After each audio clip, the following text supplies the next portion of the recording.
بِأَنَّ رَبَّكَ أَوْحَى لَهَا، نون مشدد ہے اس لیے یہاں پر گننا ہوگا۔ گننا کہتے ہیں ناک کے بانسے میں ایک الف کے برابر آواز کو روکنا۔ ربک، را کے اوپر زبر ہے اس لیے یہاں پر را پر ہوگا۔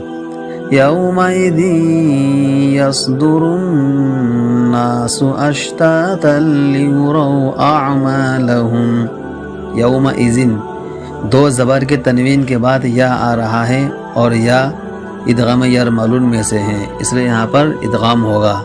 ادغام کا دوسرا نام ادغام مال غنہ اور ادغام ناقص ہے۔ یصدرن، صاد یہاں پر حروف مستعلیہ میں سے ہے اس لیے یہاں پر صاد پر ہوگا۔ را کے اوپر پیش ہے اس لیے یہاں پر را پر ہوگا۔ الناسو، نون مشدد ہے اس لیے یہاں پر گننا ہوگا۔ لیورو، را کے اوپر زبر ہے اس لیے یہاں پر را پر ہوگا۔ دوسرا قاعدہ واو ساکن سے پہلے زبر ہے اس لیے یہاں پر واو لین ہوگا۔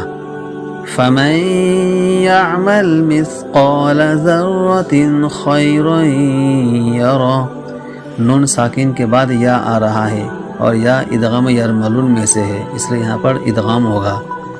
اس کا دوسرا نام ادغام مال غنہ اور ادغام ناقص ہے۔ مثقال، قوف یہاں پر حروف مستعلیہ میں سے ہے اس لیے یہاں پر قوف پر ہوگا۔ دوسرا قاعدہ الف سے پہلے زبر ہے اس لیے الف مدہ ہوگا۔ ذرۃ، را مشدد کے اوپر زبر ہے اس لیے یہاں پر را پر ہوگا۔ دو زبر کے تنوین کے بعد خو آ رہا ہے، خو اظہار میں سے ہے اس لیے یہاں پر اظہار ہوگا۔ خی، خو یہاں پر حروف مستعلیہ میں سے ہے اس لیے یہاں پر خو پر ہوگا۔ یا ساکن سے پہلے زبر ہے اس لیے یہاں پر یا لین ہوگا۔ دو زبر کے تنوین کے بعد یا آ رہا ہے اس لیے یہاں پر ادغام یرملون یعنی ادغام مال غنہ ہوگا۔ را کے اوپر زبر ہے اس لیے را یہاں پر ہوگا۔ وَمَن يَعْمَلْ مِثْقَالَ ذَرَّةٍ شَرًّا يَرَهُ، نون ساکن کے بعد یا آ رہا ہے اور یا ادغام یرملون میں سے ہے اس لیے یہاں پر ادغام مال غنہ یعنی ادغام ناقص ہوگا۔ قوف یہاں پر حروف مستعلیہ میں سے ہے اس لیے یہاں پر قوف پر ہوگا۔ الف سے پہلے زبر ہے اس لیے یہاں پر الف مدہ ہوگا، یہ دوسرا قاعدہ۔ ذرۃ، را مشدد کے اوپر زبر ہے اس لیے را یہاں پر ہوگا۔